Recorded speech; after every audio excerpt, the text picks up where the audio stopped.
Hey, Jared here. Welcome to Eating Enlightenment.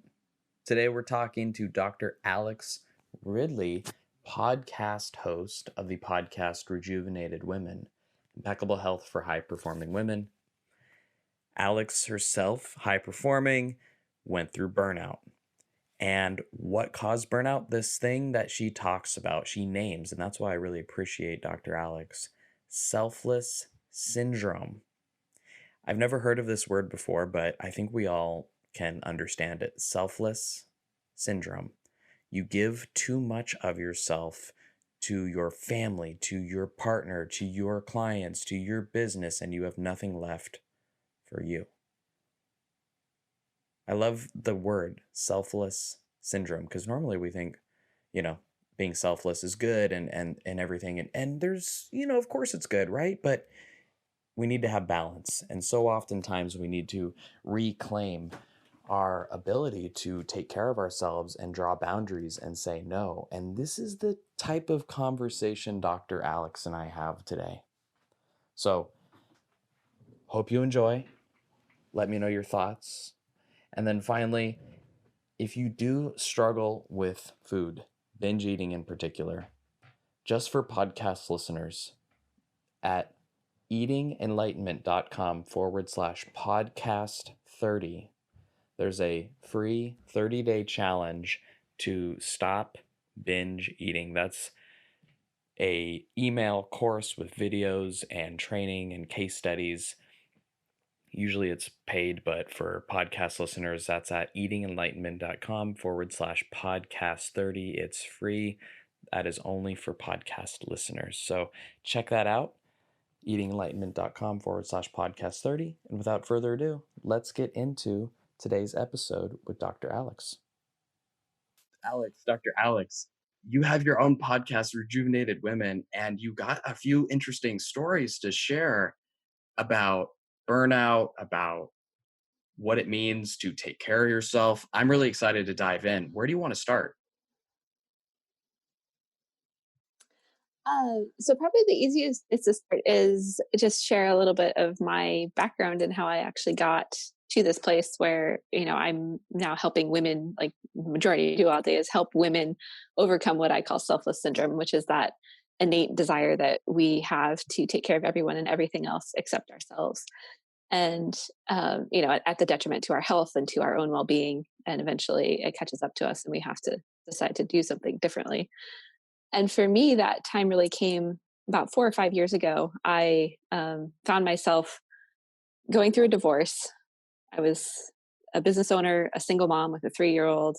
My ex completely left the state, so I was entirely on my own and really coming out of this rather emotionally abusive marriage. And so, I one day I looked in the mirror and didn't even recognize the person looking back at me. I was just the shell of who I used to be. And that really launched me on this journey of rediscovering myself and starting to take care of me again, because I recognized that I couldn't be the actor I needed to be or the mom I needed to be, or the friend or the just the person human in the world that I needed to be, Mm, if I didn't find a way to also belong in mm, such a high stress environment, just trying to survive and really not having the ability to thrive. And so, that led me on years of kind of in and learning more about functional medicine and diving into hormones and nutrition and stuff specific to women, because I know you talk a lot about nutrition on your show. There's differences between men and women that I think we're starting to accept, not from like the feminist perspective of everyone's equal and like women's rights and all this stuff, but mm, like physiologically, we actually have differences, and there's things we have to recognize about ourselves that for me were really big shifts. How I approached like exercise, for example, or what I was eating, or mm.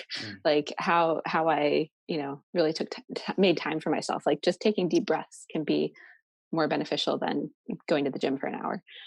Um, Mm. Yeah. so we can kind of go Yeah. from there and dive into When wherever you you'd like to go. when But you think about the biggest differences between men and women from a uh, kind of a medical standpoint, what's coming up for you? What Mhm. do you think is important for the listeners to really know? Well, I don't know that it's really a medical standpoint, actually, to be honest Oh, with you. okay, yeah, gotcha, It's gotcha. more how we're wired. So, a lot of what yeah, I mean, there's there's like medical differences too, Sure, and sure, just how sure, our sure, sure. hormones Yeah, get messed up I think. and all of that. But Mhm, mhm. like the really, when we're talking about getting healthy, I think men, and I've talked to other, because I do a lot of coaching now. And so, like men, you tell them to do something, or they say, hey, my goal is to go to the gym 5 days this week, and you follow up with them in a week and you're like, did you do it? And they just say, yeah, I did. And there's none of the, like, as women, we have this, there's like the story and the, well, why didn't I go all 5 days, or this happened, and we have like and I to make women, for us, feel disparaged, or like, we're somehow lesser. We just operate differently. And Mm, same with stress. Like, so physiologically, we actually respond to stress differently than men. It's always been, stress is the fight or flight response, right? Like, mm, something's trying to kill us and eat us, and so we're either going to run away or we're going to fight the bear. And women, our our way of stress is actually, we need to tend and befriend. So mm, we need to make sure nurture and make sure everyone is okay, like our people and our family, and make sure it's all good. And then we need to sit down with a glass of wine and have a 4-hour conversation about mm, it. And that's how we process. And so when you start to recognize some of these things about yourself, a lot of the women I work with, they don't even recognize that they're dealing with stress, or that mm, their adrenals are shot, or that the reason they can't lose weight, because they're trying to do all these things and cut calories and diet and exercise, and it's because physiologically that's actually hurting them more than it's helping them. And so mm, it's about breaking a lot of these, not that they're poor constructs, but I think a lot of our understanding of the human body for most of the last century probably has come from an understanding of the male body. And mm. it's just recently that we started to understand women as something that's unique in a lot of ways. But that's giving us a lot of tools and access to Mm. actually being able to, like, help ourselves. I love um, it. And when you thank you for sharing your story about your marriage and looking yourself in the mirror. I I feel it. And when you started shifting some of the ways that you had been showing up in the world, how did you mhm. shift in your own life using these tend and befriend strategies, these more women centric, women appreciative strategies towards rejuvenating yourself? Yeah. So, big ways, actually. Um, I at the time that happened, like, changing, getting divorced was a big thing. And I've recently, well, more recently, gone through another big shift where, I owned a nearly 7-figure chiropractic wellness center. I just bought a 6,000 square foot building and remodeled it, and I had 12 people staff, and just this huge monstrosity of a thing. Mm, I woke up one morning from that, and I was still highly stressed. I was not doing any of the things I needed to do to take care of myself, like, making time for myself to exercise, and being able, like, having the energy at night to cook or to play with my kid, and all that stuff.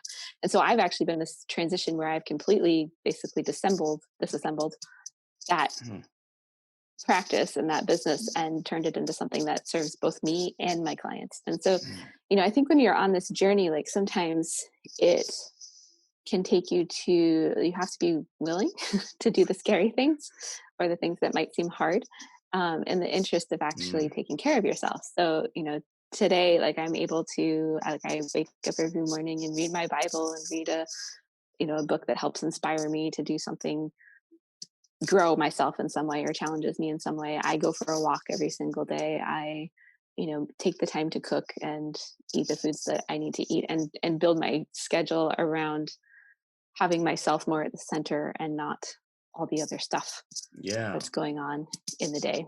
Um, and and there's a piece of, like, following the women's monthly cycle with that, but we don't need to have that conversation on here. Uh, I'm there's curious too episodes I about show where I've done that with other women that yeah, no, yeah. Uh, I was wondering too, what came up for me hearing was the not recognizing stress, I feel like this can be sort of a Mhm. hidden obstacle. I feel that many people may kind of know, like, okay, I gotta put myself in the center. I gotta, I gotta take care of myself better. They might be confused how, but sometimes I feel like their intentions, are to love themselves. They've heard this before, and yet something gets in the way. Mhm. And I feel like that something that gets in the way, that kind of invisible object, so to speak, uh, might be stress, as you talked about how it's like invisible. Yeah. Yeah. Yeah. It can be. I think I have a story about one of the clients I've worked with that illustrates this well. Mm, I had this mom come to me, and she's a personal trainer. She knows everything about how to measure macros and micros, and like does 3 workouts a day and teaches Zumba and dance. And she had a love of running too. But she couldn't lose weight, and she was exhausted and had absolutely no sex drive. And so in the course of our getting to know each other, it came out that her youngest daughter actually has really severe autism, and like mm, much of her day is spent fighting with doctors and with mm, schools and trying to improve her quality of life, and mm, just and it's this like it's a significant part of her life, but to her it's not stressful because it's just what is. She's mm, mom, she's going to do this, like there's no question. But what had mm, happened is over time, just the combination of all the things she'd been doing, her body had reached its capacity for how much cortisol it could handle and stress response, and her adrenals were absolutely shot. We did a Dutch test on her, which is one of the most advanced functional hormone testing panels you can.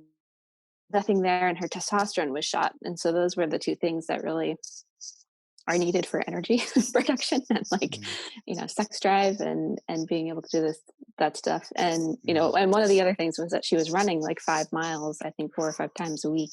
Oh, And one of the big things I've learned, especially as a woman, is, and I don't know where your stance is on this, but women in particular, we think, oh, we're running for weight loss or to stay in sure. shape, or we have intellectually we think we're running for a reason.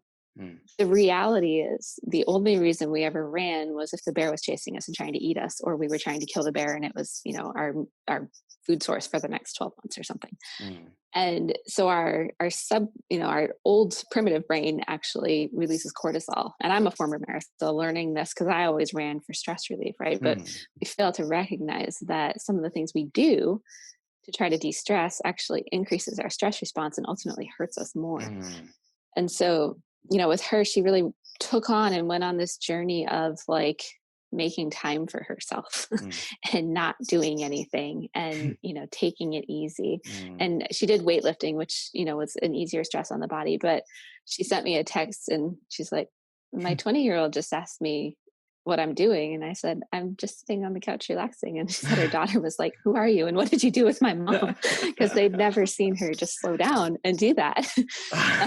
But over time she's feeling better, her sex drive is back, like her energy's up, and she's teaching Mm, her classes and like enjoying it again.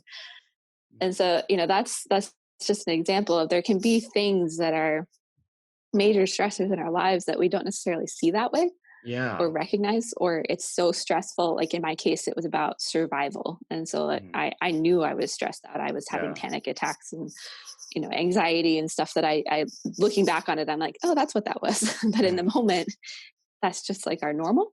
And mm, so, it can take shifting perspective, or listening to something like this, or having a really good friend shake you and say, mm. hey, you can't keep Yeah. going like this, or bad It things are rem going to happen. it reminds me of this analogy of, there's if you drop a frog in boiling water, the frog will just hop out right away. But if you Right. put a frog in cold water and slowly turn it to a boil, then the frog will actually get boiled alive. I feel like sometimes these little stressors become, background noise, Yeah. and we literally don't perceive them. We don't. Yeah. Sometimes it can be Yeah. awkward No. when you start slowing down. Um, like you have this really busy lifestyle and you get some sort of message, whether it's listening to this podcast, listening to your own podcast, Rejuvenated Women, great content, love it. Hmm. You get a message, you need to slow Thank you. down. And then you got to slow down, and it's like it's different, it's new. Maybe you're bored, maybe you're uncertain. You know what I mean? Yeah, Mm, absolutely. that can be so It's strange. Yeah, any words of wisdom around that? Yeah, I'll share more of my own story along with that. So, and I talk about, I actually call it the Selfless Syndrome treadmill. Mm, So it's like, we're on this treadmill and we just keep piling more and more stuff on our plate, kind of like a gerbil in a hamster wheel, I guess. And you're just going faster and faster and faster. And at some point, someone or something is going to come and knock you off of that mm, treadmill. Like, I've fallen off before. It hurts. So, when I came out of my marriage, I actually, my mm, former hat is I was a chiropractor for almost a decade. I still adjust occasionally, but um, I ended up with 6 tears in my wrist from my job. And mm, so as soon as I came out of my marriage, my wrist got really bad. I ended up in a cast. I had to take 2 months off of work. I had a mm, 3-year-old still in diapers and it was my dominant hand. So like I couldn't even change my kid's diaper. Like I couldn't do dishes. I couldn't do laundry. I couldn't go out for a run because it hurt. mm, And back then I was still trying to run, and I couldn't write. I couldn't play my violin. Like there's a lot that I do with my hands, and mm, I felt like, for me, my faith is a big part of my healing journey. So I felt like God was like, "Hey, you just mm. need to sit on the couch and process." Just Wow. like, okay. Oh. So for a good 2 months, that was literally all I could do, and Mm. it really, you know when you have something like that happen, like I try to get to people before that point so that Yeah, they don't have to yeah, have it this yeah. painful. And it really like challenges you in a lot of ways. um, like a lot of ways. Oh my gosh, So yeah. it's like I could read books and watch shows, and that was about it. Like, oh my gosh. um Anyways, so you know we Mm, go through something like that, or have to experience scaling back, and then it's like, what yeah. do you do with the time? Or it's like, And what does a scaling back look like even too? Is that like you broke your wrist and that was like this sign sort of. And I love how that reframing, mhm, whether that belief, that faith, that life is happening for you. That Tony Robbins quote from I'm Not Your Guru. I love that movie, but life is happening for you, not to you. So mhm, life was happening to you or for you.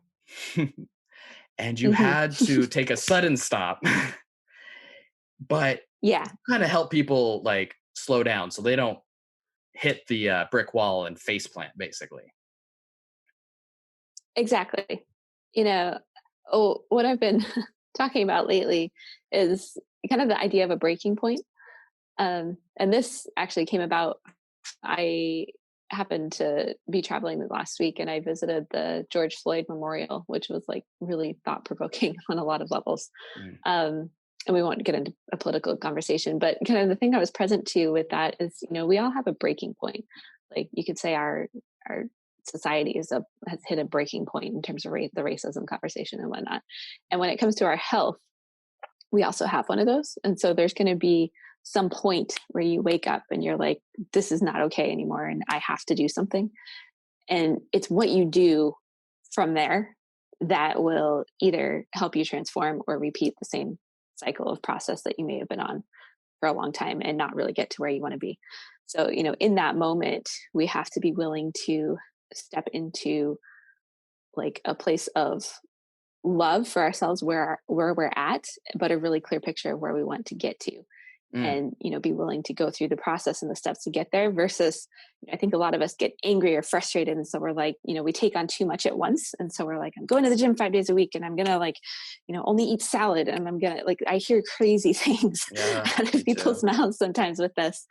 And and so that's like unsustainable. So the really like transformational process comes from, like, we have to do the hard work, we have to take it in small bites, we have to be willing to go the long haul with it for it really to stick and to develop new habits and like actually have a transformational experience from it where we come out differently than we went in, if that makes sense.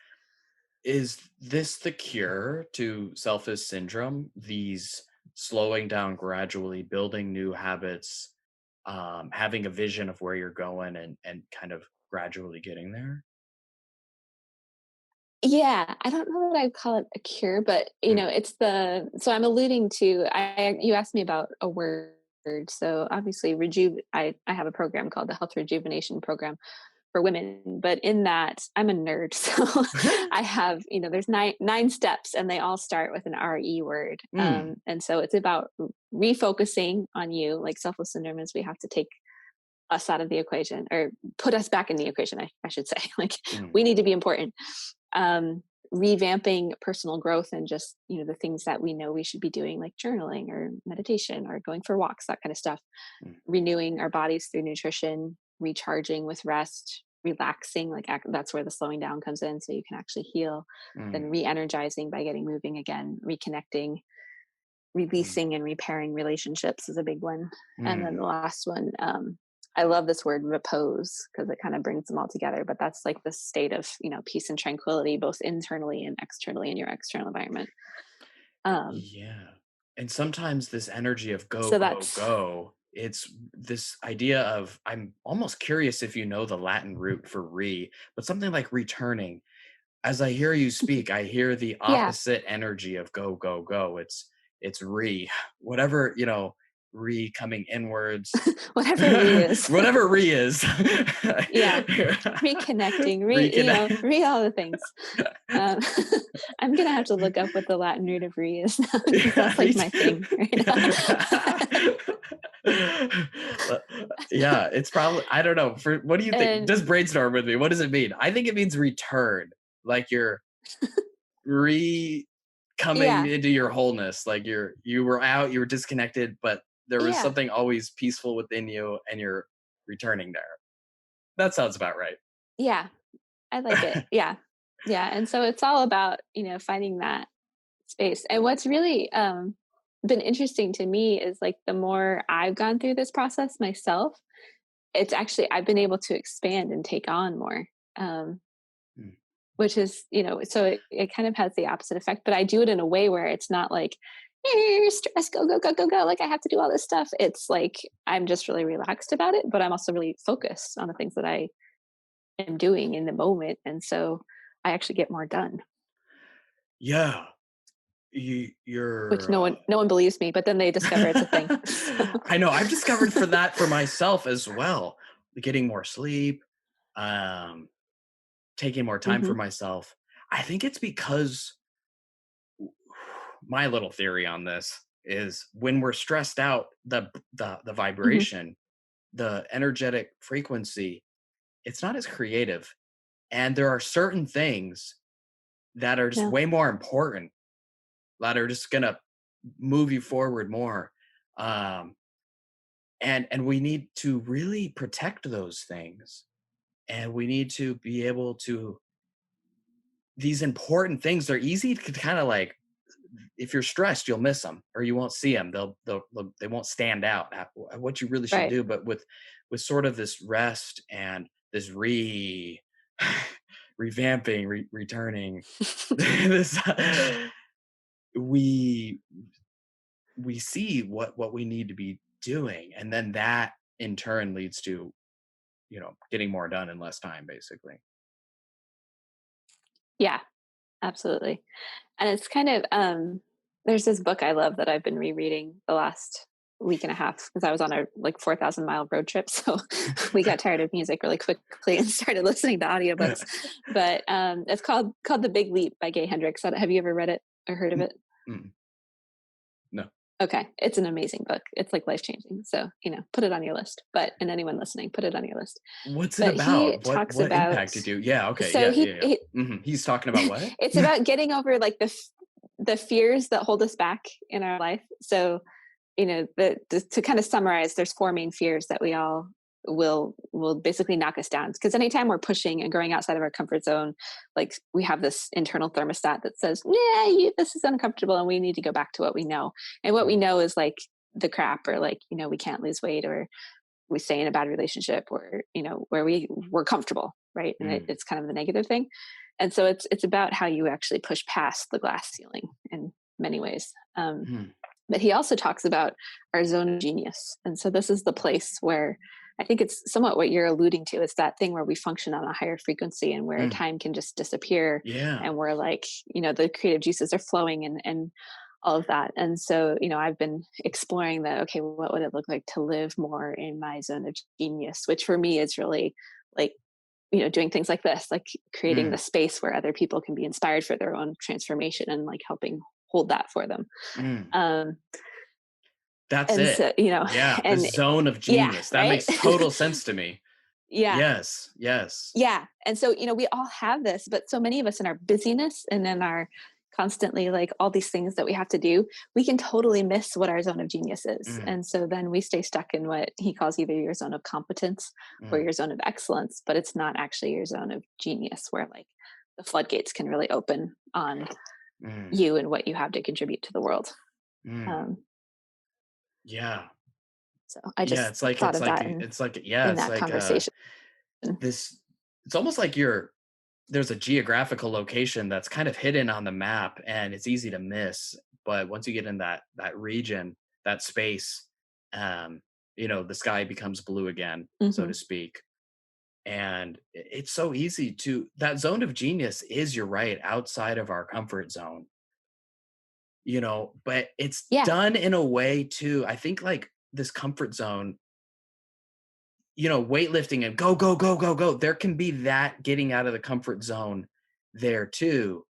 And but it oftentimes is Hmm. misbalanced. It can be you go, go, go, go, and then you Exactly. burn yourself out. There's a different type of comfort zone, which I feel that you're alluding to as well, where this is can be uncomfortable. It can be different. It can feel really weird going slower because we're told to just go, go, go. So now you're just sitting on the couch, right? Like just listening to music, just Yeah. relaxing. Are you kidding me? Like, but that is a Reflecting. Like, reflecting. what is That's Mhm. yeah. Do you feel that the zone of genius is outside of the comfort zone? Or not, or it's probably not black Well, and white. There's probably, contextual. yeah, I think a lot of us miss it or we Yeah. don't acknowledge it for what it is, but like when you're in it, it actually isn't outside the comfort zone. It feels very Mm, comfortable, like you are the expert and you don't need like school, you don't need need someone to educate you on how to do the thing that you're doing. It just flows so naturally. Um, mm. and so we Yeah. each have some level of that or something in that. So it might be a modality. Like I'm working with someone right now that she loves to write, but she's got this fear around really sharing authentically. And so she like creates this, it's this whole process for her to actually start writing. And when she starts, she's great because that's her genius zone. And like she communicates really well that way and expresses herself well. And that's just like where she thrives. But to actually get her there is like hours of preparing for Mm, perfectionism of some level. And so, that's where that like we limit yeah. ourselves or we take on too many things that are outside of Mm, that zone, or we stay in the place where we're probably successful and make money. Like chiropractic was that for me.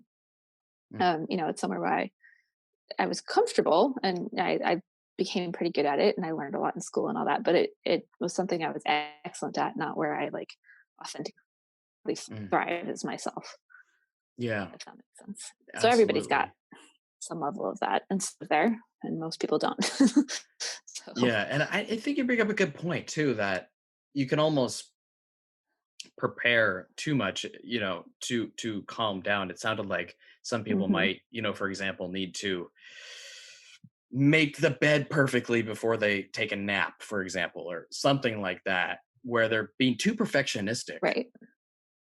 And this perfection kind of seems like it's, oftentimes I think I currently work at a eating disorder center, and perfectionism can be a big thing. Okay. And perfectionism, Yeah. it can be like sort of self-protective. It can be sort of like, Mhm. let me get everything perfect so that I feel safe.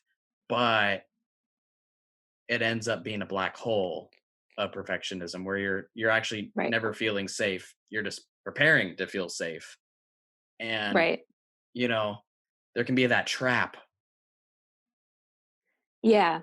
And that I think that's one of those ways that we get in our own way. We Mm, think things have to look a certain and this is something else I talk about with women I coach. We have like our concepts of what being healthy is supposed to look like, or what eating is supposed to look like, or we have all this outside input from the health and Mm. wellness industry, from books, from podcasts, from friends, like all of that stuff.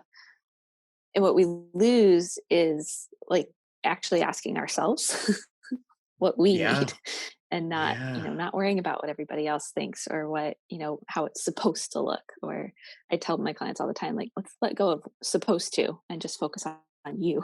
Like, Mm. what do you need right now? Mm. um and so that's that re again, is like there's Yeah. it's somewhat of an in turning your self inward, I guess, and less Yeah. just Seeing throwing this. energy out at the world, but bringing it back to yourself. Hmm. Seeing that and listening to that voice within. And for me personally, listening to that voice within, I feel like, and I want to get your perspective on this. It's, I learned to listen better. Um, for me personally, sometimes I don't know what that voice is saying. Sometimes I I feel that it's there, but I'm just like, it's like I'm reading a secondhand translation, and I'm like, I do not know what you're saying. Um, Listen to that voice within can be really challenging, but I feel like you there you get you get you what is it? Get in a relationship more with your inner voice, and you kind of, I don't know, Hmm. learn more what it's really needing. Like, helping people discover what they need. What are your thoughts about that? um Like, you know what I mean? How it can be like well, difficult to know what it's you a broad need. question. Yeah, you know what I mean? Where it can be like difficult It can be, yeah, to I know think what you need. it can be hard just because 'cause we're so disconnected, and I think that's Yeah. even more prevalent today, Mhm. because now we, like, literally are, physically disconnected from most of the world too, and Mhm. so, it really takes something. So, like, Yeah. I will have women I work with, like, one of the first things we do is identify some of the things that hold them back and kinda look at that side of themselves, but then also I I usually take them through a vision exercise, because Mm. we have to get connected to something inside of ourselves again in order Yeah. to move forward. Mm. Otherwise, we're just kind of like grasping at straws and flailing in the wind. Mhm. I feel that. Yeah. It's so I don't important know that if that we answered your question, but yeah. I think you bring up a good point that there's this connection within, and we got to find that. We got to find that before we can move forward. So, and even before we Yeah. can potentially even move inwards and do this rework, or maybe this rework is reconnecting to that part, and that was one of your principles. So, bringing it full circle. Alex, Yeah. tell us where people Yeah. can contact you It online. really Tell us is. about It's your all a podcast. process. Yeah, tell us where people can find you online and listen to your podcast. Yeah. So I'm on Facebook, Instagram, and LinkedIn as just at Dr. Alex Ridley. And then I have a podcast called Rejuvenated Women, Impeccable Health for High Performing Women, that's on iTunes and also on my website, which I can give you if you want to put links in the show notes. Yeah. Um, Yeah, the absolutely. website is lifesproutwellness.com. Got you. Yes. And that will be a wrap today. Hey, thank you so much for coming on. I appreciate it. Yeah, thank you so much for having fun.